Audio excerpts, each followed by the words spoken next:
B'siyata d'Ishmaya, Masechet Baba Batra, Daf Dalet, nous commençons Daf Gimel Amud Bet, à la 5e des grandes lignes, Hurdus, Avda de Bet Hashmonaï. La Gemara va nous rapporter l'histoire de Hurdus. Hurdus était un esclave de la maison des Hashmonaïm, des rois descendants des Hashmonaïm.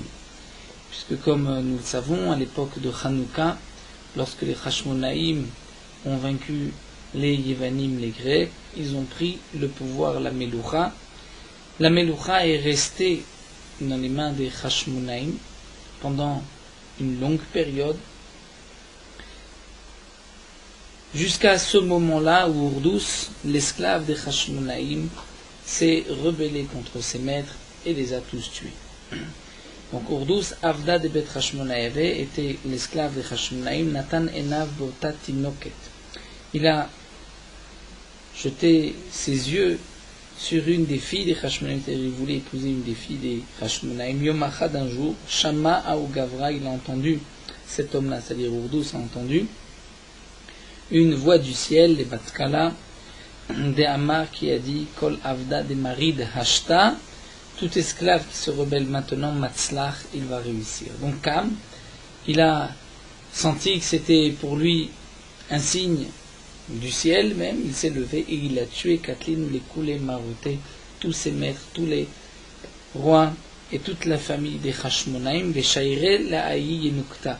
Et il a laissé cette jeune fille, qui Chazat Aïe Yenukta, lorsque cette jeune fille a vu des Kabaï les Minseva qu'il voulait l'épouser, Selika le Igra, elle est montée au toit vers Amakala, et elle a levé la voix, elle a crié en disant, Amra, elle a dit, Kolman de Ate ve Amar, tout celui qui viendra et qui dira, Mi bet Hashmona e Katina, je suis descendant des Hashmonaïm, sachez que Avdaou, c'est un esclave. Pourquoi de Loishtaïra Minayou? Parce qu'il ne reste de la famille des Hashmonaïm, elle a Nukta, que cette jeune fille, en parlant d'elle-même, Nukta, Nafla Migra le Ara. Et cette jeune fille est laissée jeter du toit et elle est morte en tombant. Donc il ne restait plus personne de la maison des Hashmonaïm. Comme explique le Maharsha, nous avons une Gemara dans Gittin, dans la Sugia des Avadim, des esclaves, qui nous dit que un homme qui épousera sa chifra, sa servante, puisqu'il l'épouse, elle devient automatiquement libre. Et de même, dit le Maharsha, un esclave qui épouse une Bat Israël, si aujourd'hui cette Bat Israël est propriétaire de cet esclave, lorsqu'il l'épouse, il devient automatiquement libéré Meshuchar. C'était l'intention de cet esclave, mais ça n'a pas pu se faire.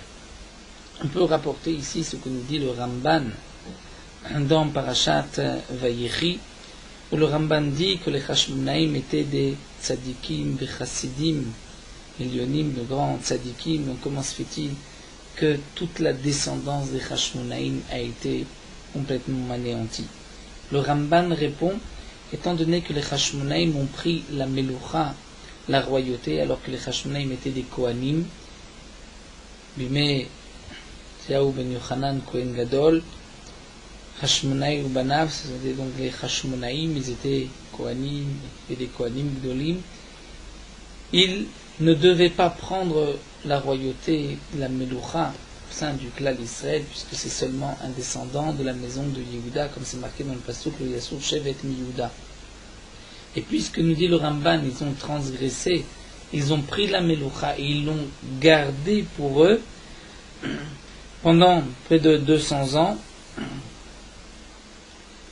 C'est donc pour cela que, comme punition, ils ont été complètement anéantis. C'est l'explication du Ramban sur le Chumash.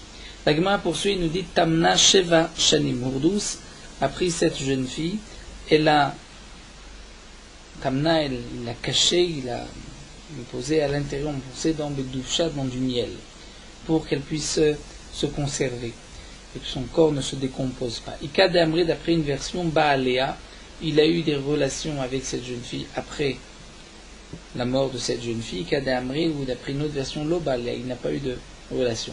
D'Amri, d'après ceux qui disent qu'il a une relation avec elle, Hadetamna, pourquoi il l'a ainsi gardé dans du miel, Litouvel Yitzre, c'est-à-dire pour apaiser son Yitzera, ses envies. Vedeamrela, et d'après ceux qui disent Lobalea, il n'a pas eu de relation avec elle. Had et Tamna, pourquoi il ne l'a pas enterrée, il l'a gardée dans du miel, qui Ridenemo Bat Melech Nasi, pour que les gens pensent qu'il a épousé la fille du roi et que donc il avait aussi le statut d'un roi.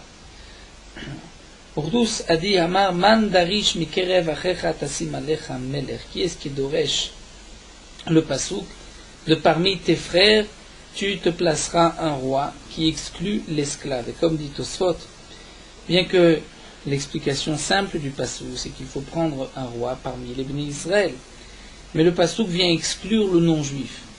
Mais qui, demandait donc Urdus, exclut de ce pasouk même l'esclave, qui après tout peut être aussi appelé Achicha be mitzvot, puisque l'esclave a certaines mitzvot à accomplir, à l'exception des mitzvot qui dépendent du temps, comme la femme. Donc peut-être qu'il est appelé aussi Mikerev Achecha. Donc la question de Urdus était qui est-ce qui doresh Mikerev Achecha exclut même les esclaves, ce sont Rabbanan les Chachamim de l'époque. Alors Kam, il s'est levé Katlinu les Kulu Rabbanan, il a tué tous les Chachamim. Shavke le Baba ben Bouta, il a laissé ce Chacham Baba ben Bouta, les Mishkal et Samine, pour pouvoir lui poser des questions, prendre conseil chez lui, mais il n'a pas voulu le laisser, donc avec toutes ses facultés, toute sa puissance. Alors à Aderle, ce qu'il a fait, c'est qu'il a pris autour, il a attaché autour de ses yeux, il a pris un hérisson, le dit Rashi, et il en a fait comme une couronne, et les pics de l'hérisson dirigés vers ses yeux, il a ainsi attaché cette couronne, l'hérisson autour de ses yeux, et Nakri nous l'a aimé, et il l'a ainsi aveuglé. Donc Baba ben Bouta ne voyait pas. Yom Achad, un jour, Ata Viyativ Kame, Urdus est venu, s'est assis à côté de Baba ben Bouta. Amar, il a dit, Chazema. Donc il ne s'est pas présenté en tant que Urdus. C'est comme un simple homme, il lui a dit à Baba ben Bouta, Chazema, regarde, Kvodara, Vaï Avda Bisha, cet esclave, ce mauvais esclave qui se conduit mal, Maïka Avid, qu'est-ce qu'il a fait? Amarle, il lui a dit, Maïka Avid, qu'est-ce que je peux faire? Baba ben Bouta répond, qu'est-ce que je peux faire contre cet esclave? Amarle Urdus lui dit, Nil Teyema, tu devrais le maudire. Amarle, Baba ben Bouta, même s'il ne savait pas qu'il avait en face de lui Urdus, a dit, c'est marqué dans le Passouk. Nous avons un passouk Gam Bemada'acha Melech al Tekalel, où le passouk dit de ne pas maudire un roi. Comme il est, tel qu'il est, ne le maudit pas.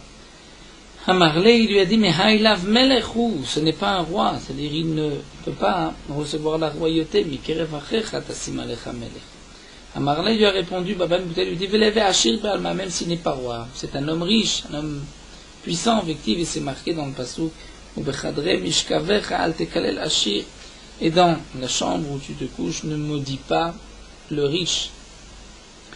Il lui rajoute aussi Veloyel al Nasi, au maximum il n'est que comme un Nasi, comme un Nasi était le chef de tribu, ou le Rosh Beddin, à l'époque du Beth Amikdash, et c'est marqué Venasi Be'amecha Lotaor. Et donc tu ne peux pas maudire le Nasi. Alors Urdus lui-même lui répond, il dit, c'est marqué lorsqu'il se conduit bien, il se conduit comme un Ben Israël doit se conduire, mais Urdus ne se conduit pas bien. Amarle, à ce moment-là, Baba Ben Bouta lui dit, mais Mistafin Amine, j'ai peur de lui, je ne veux pas le maudire, je ne veux rien faire, puisque peut-être que on va entendre ce que je vais dire, on va lui rapporter. Amarle, Urdus lui dit, Likainish de Azil, il n'y a personne ici présent qui pourrait aller de l'Emalé pour lui dire pourquoi des Anna ve'at yativna, parce qu'il n'y a que toi et moi qui sont assis. Amarle, alors Baba Mbouta lui répond, qui offre à Shamaim yolich et akol, au Baal kenafaim egid davar, parce que c'est marqué l'oiseau du ciel va amener la voix, le col, et ceux qui ont des ailes vont faire savoir ce qui a été dit. C'est-à-dire ce que je dis ici peut être su ailleurs. Amarle, à ce moment-là, Urdus se dévoile à lui et lui dit, Anahu, c'est moi-même, je suis Urdus.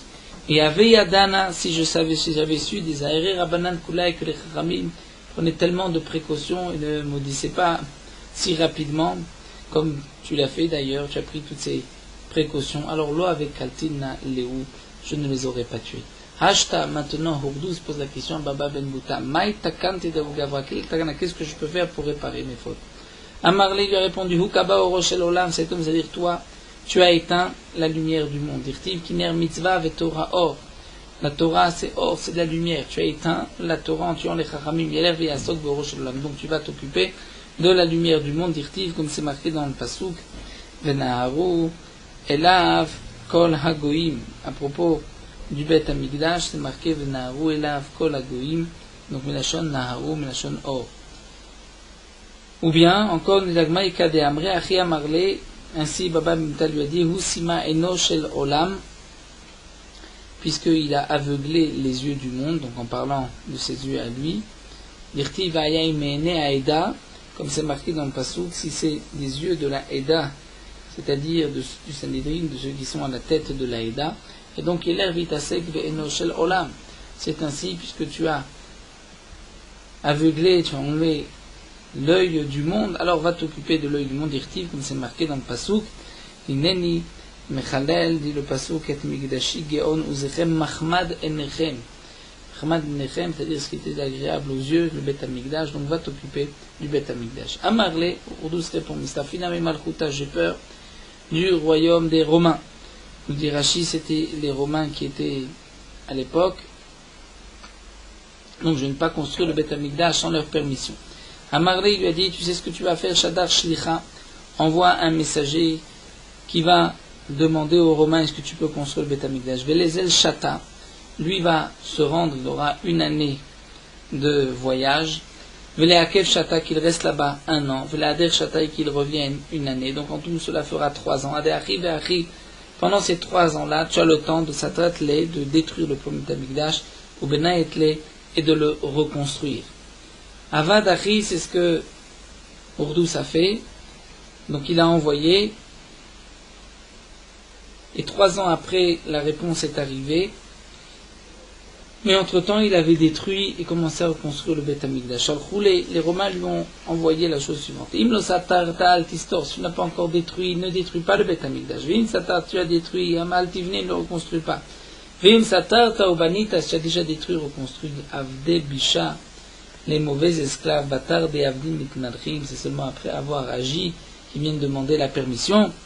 Im Zayanecha Alecha, si tu as tes armes sur toi, c'est-à-dire si tu as pu tuer tous tes maîtres, donc tu es orgueilleux, glorifie d'avoir pu tuer avec tes armes tes maîtres, mais sache que si Frecha Kan, ton Sefer Yursin, ta lignée est dans nos mains, nous savons que tu es un esclave. Lo racha velo bar racha. Tu n'es ni roi ni fils de roi. Urdouz avda kalania. Urdouz est un esclave. Urdouz avda kalania mitavid. Urdouz, l'esclave kalania mitavid, est devenu tout d'un coup libre. Est devenu libre de par lui-même. Donc il lui a envoyé le message suivant, lui rappelant, tu n'es qu'un esclave et c'est toi-même qui as décidé d'un coup de te considérer comme homme libre. La Gemara poursuit, Maïrachak signifie Marakam, Malchuta, c'est être roi d'Irti, comme c'est marqué. Donc on reprend ce que les Romains lui ont dit, le Raka velo baraka. Raka c'est le roi, comme c'est marqué, Anochi Ayom Rach ou Mashuach Melech. Donc Rach ou Mashuach, on retrouve ce terme de Rach avec roi. Ibaitema Meacha, c'est marqué, Vaikaro les Fanav Avrer, ils ont appelé Yosef Avrer. Comme nous savons, Av et Rach, c'est celui qui a la tête, mais qui est comme un roi. La Gemara poursuit, nous dit Amré Michel Ora Binyan Urdouz, Lora Binyan Nae, celui qui n'avait pas vu la construction de Urdouz, Bet Amigdash n'a pas vu une belle construction Miyamar de sa vie. Bemaï Benei, comment l'a-t-il construit? Amar Rabba répond, Avne Shisha, c'est avec des pierres de marbre, nous dit Rashi, qui ont une couleur verte, jaune. Umir Mera, c'est un shaïch, du marbre blanc. Kadamre, d'après une autre version, Be'avne Kochala, avec des pierres qui ont la couleur bleue, Shisha ou Mirmera, et du Sha'ish, c'est-à-dire du marbre vert et du marbre blanc. Afik Safa Va'il Safa. Il a construit le mur de cette manière, pas un mur donc bien lisse de côté, mais il a fait sortir une rangée et rentrer une rangée.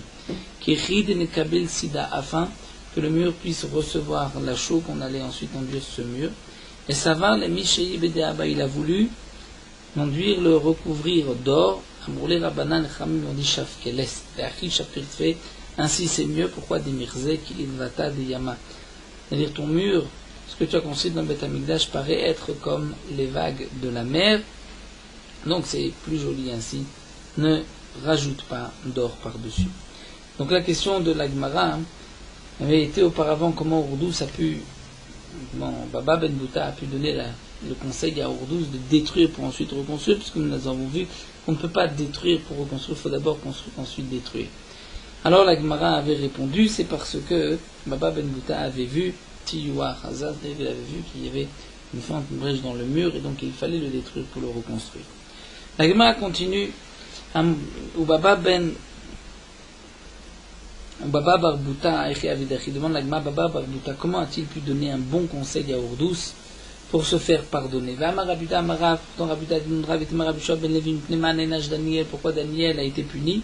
Parce qu'il a donné un conseil, un bon conseil à Nebuchadnezzar, il l'a protégé de la mort. Chez Néma, comme c'est marqué, donc à propos de tous les rêves de Nebuchadnezzar qui ont été racontés à Daniel, le pasuk dit la haine Malka Milki Yishpar Allah, c'est-à-dire à moi que mon conseil soit beau à tes yeux. Et il lui a dit Vechata'ach bitzdaka peruk, et ta faute par de la tzedaka tu vas racheter, Ma'avayatach bimchin anaim, et ce que tu as fauté volontairement, ce que tu as abîmé, c'est en donnant aux pauvres, en faisant ce qu'on appelle mechin anaïd, c'est-à-dire les, Rachid traduit mechaninat ani, mettre de la grâce, donner de l'argent, la bienfaisance aux pauvres. Il lui dit hen teve acha leshal techa, c'est ainsi que tu auras archa Nishlevetar, c'est-à-dire que tu pourras pendant quelque temps être tranquille, ne pas recevoir de punition. Vective, c'est marqué Kula Matan Nebuchadnezzar Malka, que tout le rêve s'est accompli, tous les malheurs sont tombés sur Nebuchadnezzar, mais c'est marqué Vective. Dans un autre passage, c'est marqué Liktsat Yachin Tre Asar, seulement après 12 mois. Donc, Daniel a donné un conseil à Nebuchadnezzar, ce conseil de donner de la tzedaka et d'aider les pauvres a permis à Nebuchadnezzar d'avoir un sursis de 12 mois. Et nous allons voir que Daniel a été puni pour cela. Donc comment se fait-il que Baba Bar Bouta donne un bon conseil à Ourdous pour qu'il puisse réparer sa faute? Alors la Gemara répond, peut-être qu'un évêque c'est différent puisque l'esclave a une obligation de mitzvot. Donc il faut peut-être lui montrer un chemin de tchouva. Ou encore on peut répondre, Shane Bet Amikdash. Bet Amikdash c'est une particulier, parce que s'il n'y avait pas le roi, donc comme Ourdous, qui n'est construit Beth Amikdash, il n'aurait pas pu être construit. La Gemara termine avec Daniel Minalan de d'où est-ce qu'on sait que Daniel a été puni? Il est même Shumdirti. Ici, c'est parce que c'est marqué va être écrit Esther la Hatar. Esther a appelé Hatar. Vamara Veravadik Hatar, c'est Daniel. Donc, quelle était sa punition qu'il ait servi Esther? Ceci est valable d'après celui qui pense. Pourquoi est-il appelé Hatar? Puisque c'était Daniel, c'est Hatar, mais la chande Khatrou, on l'a coupé de sa gadlout, on l'a fait descendre. Donc on voit la punition. Puis il m'explique, il dit que pourquoi Daniel était appelé Hatar? Parce que toutes les décisions du roi étaient faites par sa décision à lui. Donc Maïka les Mémar.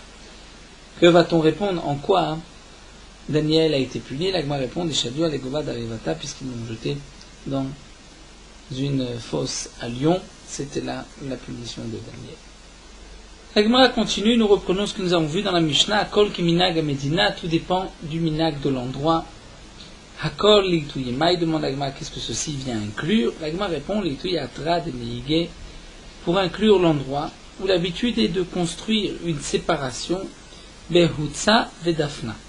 Hutsa, Rashi nous dit, ce sont des branches de palmier, des lavés, des cabines, et Daphna, Rashi nous dit, ce sont les branches du laurier.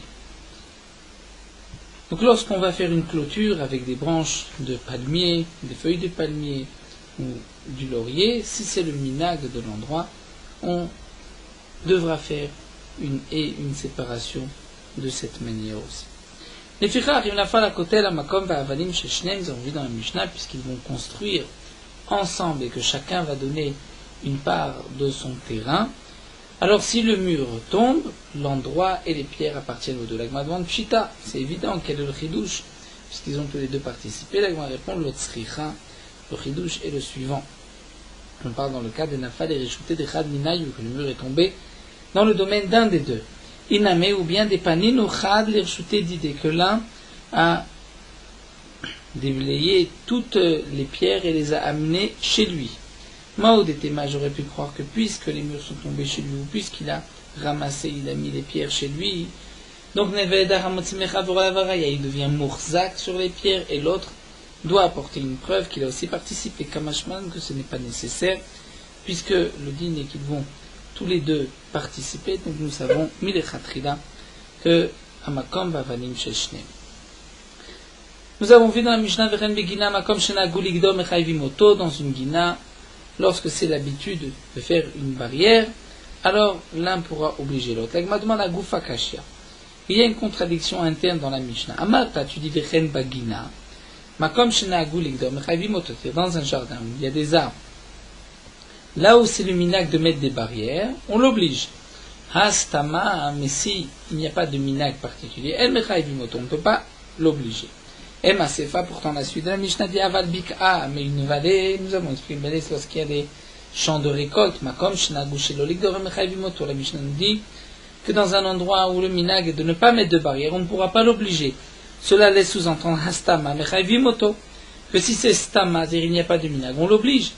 Donc cela voudrait dire que dans un endroit où il n'y a pas de minag, si c'est une Bika, une vallée, je peux l'obliger à construire un guéder. Mais si c'est une guina, je ne peux pas l'obliger. La Gemara dit c'est le contraire, ce n'est pas logique. Hashta stam guina amartalo, si stam un jardin, tu dis non. Alors que dans un jardin, il peut y avoir un ezekriya plus que dans la bika. Alors tu vas dire que stam bika m'évaillé. Est-ce que dans une bika, il est nécessaire, est-ce qu'on va dire que tu peux l'obliger? Donc comment peux-tu dire une telle chose? Donc le diouk peut nous enseigner qu'on peut l'obliger dans une bika. Si déjà dans une guina, on ne peut pas, plus fortement dans une bika. Amar Abaye va répondre et nous dit Achikama, voici comment il faut lire la Mishnah, Vechen Stam Gina. Et de même, nous dit la Mishnah, Stam Gina, un jardin où il y a des arbres en général, même s'il n'y a pas de minag, ou bien, ou bemakom shenagu ligdor babika, dans un endroit où l'habitude est de mettre des barrières dans une bika, parce que la bika c'est seulement si c'est le minag. Dans la Gina, même s'il n'y a pas de minag, je peux imposer qu'on construise, qu'on fasse une séparation. Mais dans la bika, seulement s'il y a le minag.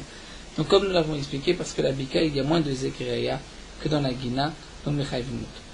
Amar et Rava nous dit imken mai aval. Si c'est ainsi, quel est le aval?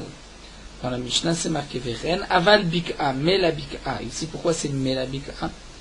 On ne comprend pas le terme de aval, comme dit Rashi, puisque on vient de parler de bika, donc il fallait continuer avec makom shenagu sheloligdor mechayvimoto, puisqu'on est en train de dire ainsi. Et dans un endroit où on a l'habitude d'être godé dans la bika mechayvimoto, donc comment on va lire la suite? Avad bika makom, on parle d'une bika. Il fallait dire directement, mais si c'est un endroit où on n'a pas l'habitude, elle mechayvimoto. Alors Rava nous reprend une dit la marava rikatel. Voici comment il faut lire. Rechen stam gina ke makom shenagu ligdor dame. La Mishnah vient de dire un jardin en général, il y a des arbres, c'est comme mistama, un endroit où le minag est de mettre des barrières. On peut l'obliger.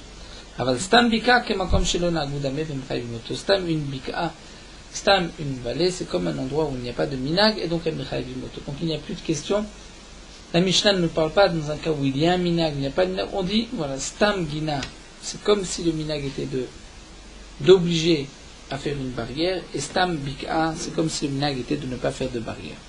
Et là, alors comment va-t-on faire dans le cas où il n'y a pas de minag et que malgré tout on veut mettre une séparation? Lorsqu'on va se mettre d'accord, il n'y a aucun problème. Mais si je suis tout seul à vouloir mettre un mur, comment va-t-on faire pour que demain il ne réclamera pas une propriété sur mon mur? Alors la Mishnah nous a dit, la Imratza connaissent les torchélo, donc je ne peux pas l'obliger à construire une clôture à mur, je rentre chez moi, torchélo à l'intérieur de chez lui, je vais construire le mur, la haie chez moi, et ou bonnet vosé chazit. Et je vais faire une chazit. Donc chazit, nous allons expliquer de quoi il s'agit. Le chazit est le moyen de savoir à qui appartient le mur. Maï chazit, amar Ravuna, Ravuna nous dit, arve le karna leba. C'est-à-dire le haut de ce mur, il va pencher du côté de son voisin. Donc lorsque ça penche du côté de mon voisin, je sais qu'il m'appartient. La Gemara demande, venez avec milégav. Alors si c'est ainsi, on devrait faire milégav de l'intérieur d'une brique. Et donc on sait que ça m'appartient puisque c'est vers l'intérieur. La Gemara dit non. Si tu fais vers l'intérieur, même les bas. Le voisin, lui, ne va pas participer, mais ensuite va aussi construire une petite brique de son côté, et il va dire, je suis aussi propriétaire. Va mardidi, vedideu. Il va dire, c'est à toi et c'est à moi. Alors la Gemara dit, mais si tu crains une telle chose, lorsque tu vas mettre donc, les pierres qui vont sortir chez ton voisin, alors il va les couper, va mardidi, vedideu. Il va dire que c'est à nous deux le mur. D'ailleurs, il n'y a rien qui sort ni d'un côté ni de l'autre, puisqu'il a coupé. La Gemara répond non, il ne peut pas couper. Pourquoi? Gizouza mida yedna. Gizouza, lorsqu'on coupe, on peut savoir que ça a été coupé. Donc si j'ai construit ainsi mon mur, il ne pourra pas demain dire que le mur lui appartient. Et Kadamre, d'après notre version, nous dit la Gemara Ravuna, mirfa de karnami legav, au contraire. Ravuna dit, on va faire sortir donc, le haut du mur milega vers l'intérieur. Et donc ceci prouve que c'est à moi. La Gemara demande, venez avec mes bas, on ne fait pas de l'extérieur. La Gemara répond, gaïs le chavre, parce que son ami, si je le fais vers l'extérieur, il va le couper. La mardi dit, il va dire c'est à moi et c'est à lui. Alors la Gemara dit, yachi ashta namela yef le chavre. Et maintenant que tu dis que je vais mettre cette pierre vers chez moi, hein, donc maintenant, le voisin d'à côté, laïf le chavre, nous dit Rashi, il va rajouter une chazit de son côté, va dire, que le mur lui appartient aussi. La Gemara répond, l'ifoufa midaïdia. Lorsqu'on va rajouter un morceau, donc s'il rajoute vers chez lui, dans ce cas-là, on va se rendre compte qu'il a rajouté. Donc nous avons deux explications ici. Ou bien, en haut du mur, je vais faire sortir les briques vers le voisin, c'est la preuve que c'est à moi. Ou bien vers chez moi, et c'est la preuve que c'est à moi de Pirouchi. Mais la Gemara demande pourtant, c'est marqué dans la Mishnah, connaissent le torchelo ou bonnet, veose chazit mi bachutz, une chazit vers l'extérieur. Donc c'est une preuve au premier lachon, pas au deuxième. L'Agma répond effectivement kashia. C'est une question sur le deuxième lachon. L'Agma poursuit, Rabbi Yochanan Amar, Rabbi Yochanan va dire Nisheye be'amanta mileba. Rabbi Yochanan dit, voici comment on va faire, c'est comme chazit, on va enduire l'équivalent d'une ama, nous dit Rashi, en haut du mur. Vers l'extérieur, on va mettre donc un carré d'une amas sur une amas de titre. Et c'est la preuve que le mur m'appartient. La Gemara demande, venez avec milégav. Pourquoi on ne le fait pas vers l'intérieur? Ce qui pourrait que c'est à toi.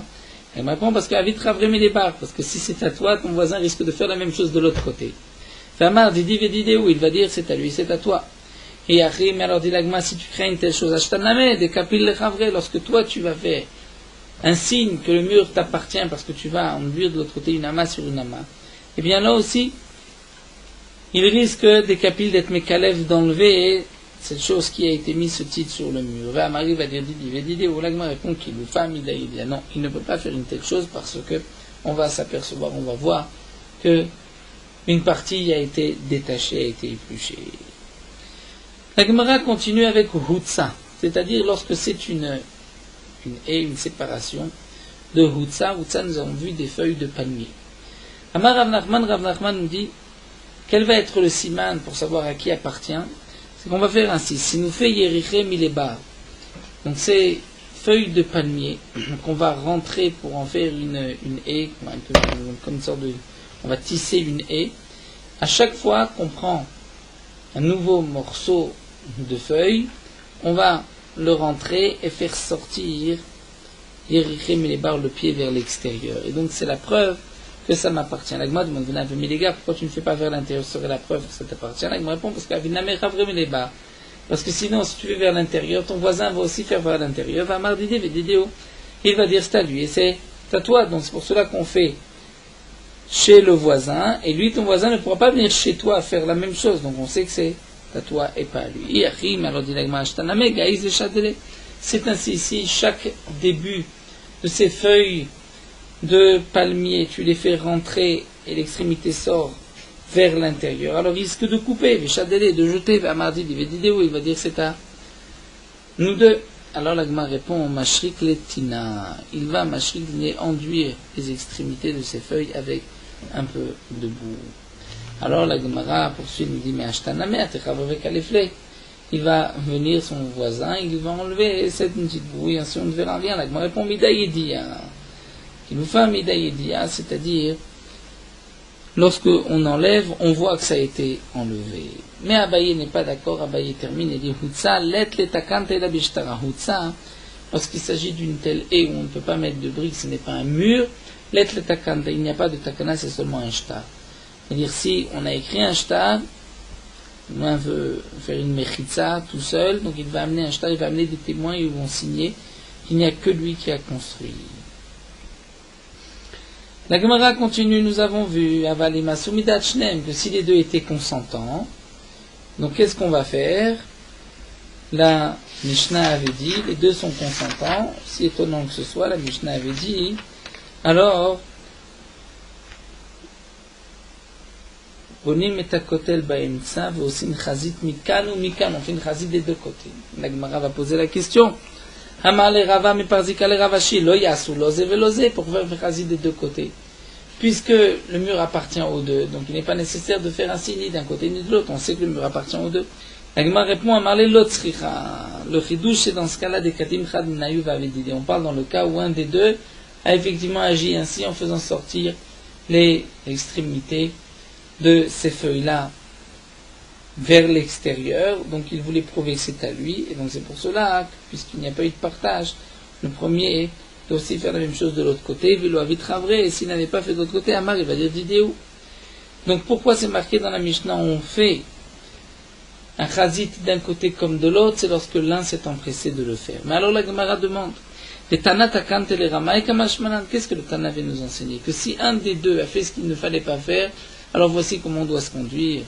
Est-ce que le Tana cherche d'essayer d'apporter une takana, celui qui s'est mal conduit? Amarle, la Gemara reprend, il dit, Veresha l'aftakantele ramayou, et dans la Resha, ce n'est pas une takana pour le ramay. Dans la Resha, on a dit, on fait un chazit de l'extérieur, n'est-ce pas pour le ramay, pour ne pas qu'ils disent que c'est à nous tous les deux. Amarle, il lui répond, non, bish la maresha tanadina. Dans la Resha, il y a marqué le din. Il y a marqué que dans la Resha, puisque c'est une bik'a et que ce n'est pas l'habitude de mettre une barrière, donc je ne peux pas l'obliger, tu ne peux, au grand maximum, que rentrer chez toi et construire. Donc, puisque c'est marqué le din, c'est aussi marqué la takana, comment faire. C'est vrai que tu peux construire chez toi, mais tu fais un chazit de l'autre côté pour ne pas qu'il y ait de ramaï. Donc dans la Resha Tanadina ou Mishum Dina, on a enseigné takanta. Et la Sefa, Dina Katane, les Katane takanta, mais dans la Sefa, est-ce qu'on nous rapporte le din pour qu'on puisse nous parler de takana, puisque dans la Sefa, ce n'est pas marqué le din, puisque le Lirachi, il est évident que si les deux ont construit le mur ensemble, que ça appartient aux deux. Donc tout ce qui a été enseigné, c'était pour la takana. La takana, je n'en ai pas besoin, puisque cette takana n'est que pour les ramaïm. Donc la question revient. Est-ce que le Tana va expliquer pour les ramaïm, pour ceux qui veulent voler et ruser? Amar Ravina, Ravina répond, Acha beutse askinan. Ici on parle de Hutse. On parle d'une barrière qui a été faite à base de feuilles de palmier. Et les Afukim ide Abaye. On vient exclure ce qu'a dit Abaye. Amar Hutse let letakante la bishtara. Abaye avait dit juste avant que Hutse, il n'y a de takana pour savoir à qui ça appartient que par un shtar. Eh bien non, kamash manan de chazit sagi. Le chidouche de la Mishnah, c'est de nous dire que même si on fait chazit juste d'un côté, c'est suffisant. Donc c'est pas seulement pour nous donner le din du ramay, mais pour nous dire non, si on a fait le chazit, c'est suffisant. On entame une nouvelle soubia, makif et travero mishalosh ruchotav. Réhouven a un terrain au milieu du terrain de Shimon. Makif et Travero, Shimon entoure Réhouven, Shashrotav des trois côtés. Il l'encadre, on va dire, de l'est, du nord et de l'ouest. Mais le côté sud est ouvert. Vegadar et Arishona. Donc le premier a fait un premier mur entre son terrain et le terrain du milieu. Vetashnia, le deuxième, et Tashni, le troisième. On ne peut pas l'obliger, celui du milieu, à participer. Mais Rabbi Yossé Omer, Rim Amad Vegadar et Tarevid, Megalgilim et Takor. Rabbi Yossé nous dit que s'il s'est levé et il a fermé la quatrième, là il devra payer sur toute la barrière qui a été faite. Ce n'est pas marqué dans la Mishnah, Ima Amad, qui est-ce qui a été Omed? Est-ce que c'est Reuven qui habite au milieu ou c'est Shimon qui était tout autour? Nous verrons cela dans la Gemara. Amar Rabbi Yuda, Amar Shmuel Alacha qui Rabbi Yossi. Rabbi Yuda vient dire Shmuel Alacha comme Rabbi Yossi d'Amar qui a dit Ima Amad Vegadar et Tarevit Megalgim la Vetakol, que s'il a construit la quatrième barrière, alors il devra payer le tout. Et Loshena Amad Nikaf, Loshena Amad Makif, peu importe qui s'est levé à finir la dernière barrière.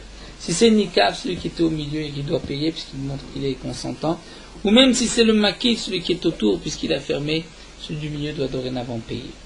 Itmar Lagman nous rapporte ici une marloquette Ravuna et Rav.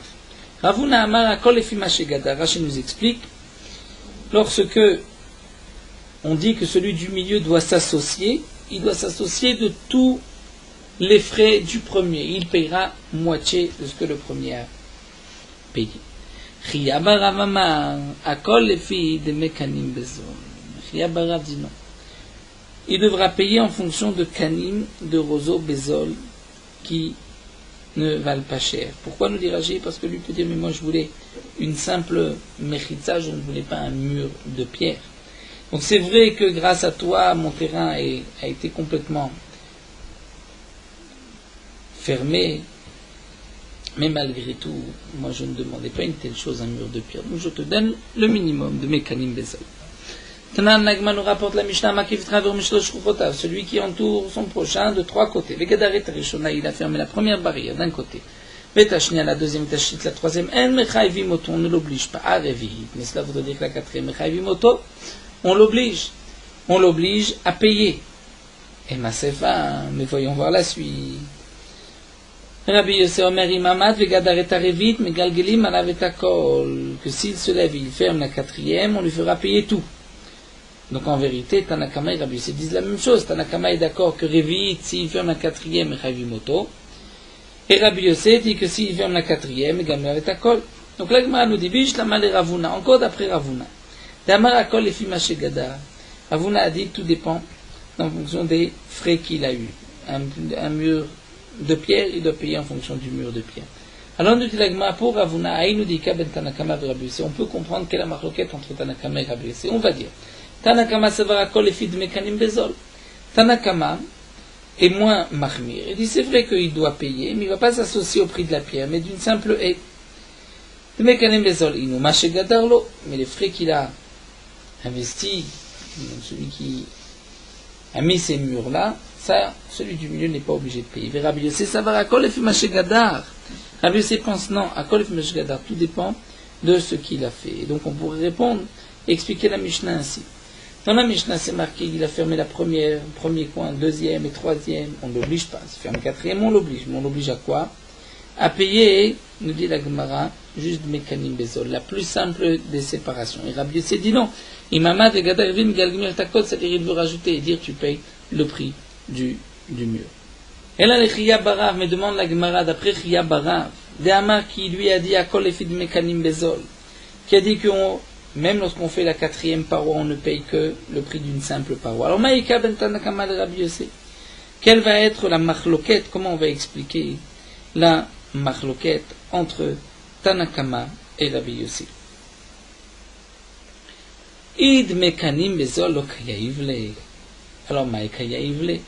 Si on dit que même d'après Rabbi Yossé qui a dit Migalgelim alav et takol, cela signifie de Mekanim Bezol. Donc les Chachamim qui ont dit En Mechaivim Oto, tant qu'on n'a pas fait la quatrième. Mais la quatrième Mechaivim Oto, si ce n'est même pas de Mekanim Bezol, alors qu'est-ce qu'il doit donner? Donc comment va-t-on expliquer leur marloquette? La Gemara propose Iba etema agar netira et kabenaï. On peut expliquer que la différence, c'est ce qu'il doit payer agar netira, c'est-à-dire une petite chose qu'il aurait dû payer au gardien toute l'année, lorsque son blé est debout sur son champ. Ça, c'est ce que pense Tanakama. Et Rabbi Yossi vient dire non, mais Gagmir Takol, il doit payer toute la mechitza, mais comme si c'était une simple mechitza, une simple et de kanim. Tanakama, ça va, donc on reprend Tanakama, pense qu'à Garnetiraim, mais kanim bezollo. Tanakama qui dit il a clôturé un côté, deux côtés, trois côtés, on ne l'oblige pas, mais le quatrième côté, là on l'oblige. On l'oblige à payer quoi? Le prix d'un chômeur. Mais de Mekanim Bezol, Rabbi Yossi, ça va, de Mekanim Bezol. C'est pour ça que Rabbi Yossi rajoute et dit, il rajoute par rapport à Tanakama. Puis, ou encore, on peut expliquer leur marloquette de cette manière. Rishona, Shnia, Vishlishit et Kabenayu. La marloquette, c'est est-ce que, lorsqu'on fait la quatrième côté, est-ce qu'on doit payer et s'associer à le premier, deuxième et troisième côté? Tanakama, ça va, Revi'it ou Deyaivle. Tanakama pense que Revi'it ou de Yaivle, c'est seulement le prix de la quatrième clôture qu'il doit payer. Aval Rishona, Shneveshishit, lo Yaivle, mais là, mais deuxième, troisième, il ne paye pas. Mais Rabbi Yossi, ça va, Rabbi Yossi pense que non. Puisqu'il dit, mais Gimel Vetakol, alors c'est Rishona, Shnia, Veshlishit, Name, Yaivle, qu'il doit payer. Bien sûr, Rachid nous dit, on parlera dans le cas, où c'est le makif, c'est-à-dire le balabait qui lui-même, donc celui qui était autour, qui était le makif, qui était tout autour de celui du milieu, qui finit la quatrième clôture, donc on ne payera que le prix de la quatrième, et pas le prix des premières. Et Rachid nous explique pourquoi. Parce que lorsqu'il a construit les premières, et qu'il s'est rendu au Bédine avait dit il n'est pas obligé de payer. Donc lorsque il finit la quatrième, la question ne se pose que sur la quatrième. Mais nous dit Rashi, si c'est le nikaf, c'était celui du milieu qui finit la quatrième, dans ce cas-là, il ne donnera rien, c'est ainsi que Rashi explique. Mais pour Rabbi Yossi, on dira que peu importe si c'est celui du milieu ou celui qui était tout autour, qui finit la quatrième clôture, on devra le faire payer les 4 clôtures, mais comme nous l'avons vu, de Mekanim Bezol. Oui, Baetema ou la Gemara nous dit peut-être qu'on peut expliquer leur marloquette ainsi que Makiv et Nikaf et Kabenayu. La marloquette, c'est dans le cas où le Makif a fini la dernière clôture. Et Tanakama Sover, Tamade Amad Nikaf et Megalim Lavetakol. Tanakama pense, quand c'est celui qui était au milieu qui se lève et qui fait la quatrième clôture, là on lui dit tu dois participer. Voilà, Amad Makif et d'après Tanakama, si c'est celui qui était tout autour, qui a fini la quatrième, et notenod merivit là, il ne lui donnera que le prix de la quatrième, mais pas plus. C'est Rabbi Yossi Savar, le Shana Nikav, le Shana Makif, Imamad, le Gada, Megalgim, avec Takol pour Rabbi Yossi, puisque Rabbi Yossi rajoute, peu importe qui a fini la quatrième clôture, que ce soit le Nikaf ou le Makif, celui qui est au milieu, le Nikaf, va maintenant s'associer pour toutes les 4 barrières. Les Shana Achine, où on termine avec une dernière version, Makiv et Nikaf et Kabenayu, que leur marloquette c'est Makiv et Nikaf, c'est-à-dire Tanakama Savar Mgadar Makiv Tarvit Nameya Ivle. Pour Tanakama, lorsque le Makiv, celui qui a contourné des 3 côtés, vient terminer le 4e côté, donc dans ce cas-là, le Nikaf, celui qui est au milieu, doit aussi payer, le Rabbi Yossi Savar, non, Imamad, Nikaf, et Gadar, et Tareviit, ou de Yaivle. Rabbi Yossi pense non, c'est seulement le Nikaf, celui qui était au milieu, qui finit la 4e clôture. Là, dans ce cas-là, lorsqu'il fait la 4e clôture, il montre Galedate de Nichale qu'il est content des 3 autres, puisque maintenant son terrain est fermé. La preuve, c'est qu'il ferme le 4e. Avalim Gadar Makif, lo Yaïv Lemide. Et d'après cette dernière version, si c'est le Makif, et qui était autour, qui a clôturé la 4e, là, celui du milieu ne donnera rien, puisqu'il n'a pas montré qu'il était intéressé de recevoir, de clôturer son terrain. Alors nous allons nous arrêter ici. Le Gemara continuera à cette sugia. Donc là, nous avons vu plusieurs manières comment comprendre la marloquette de Rabbi Yossi et de Tanakama, puisque n'oublions pas dans la Mishnah, Tanakama est d'accord que si il termine la 4e, il doit payer. C'est marqué la première, la 2e, la 3e, il ne paye pas. On peut déduire, mais la 4e, s'il ferme la 4e, il faut payer. Et Rabbi Yossi dit que s'il finit la 4e, on lui fera payer le tout. Rabbi Yossi rajoute, donc comment expliquer leur marloquette? Nous avons vu donc plusieurs explications dans la Gemara. Nous poursuivons Merot Halacha Daf Dalet, Dans la Torah, c'est marqué Basukot Teshvu Shivat Yamim.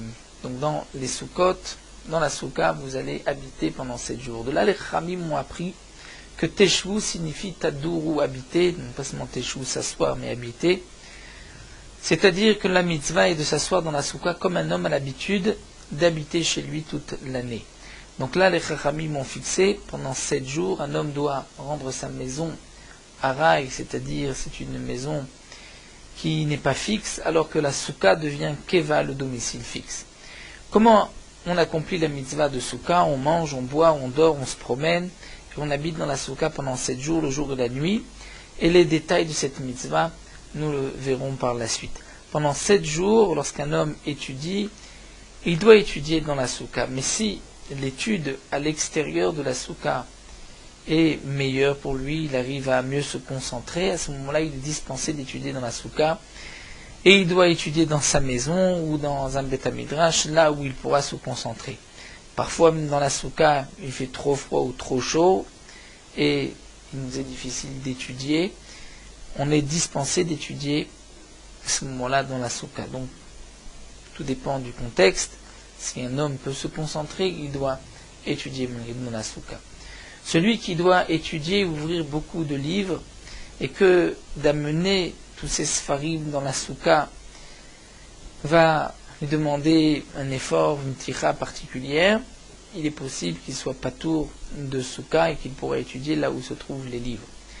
Mais s'il a dans la Souka un endroit où il pourra déposer ses livres pendant les jours de la fête, et qu'il n'a pas besoin de les enlever dès qu'il a terminé d'étudier, à ce moment-là il a une obligation donc d'étudier dans la Souka lorsqu'il peut se concentrer comme nous l'avons vu.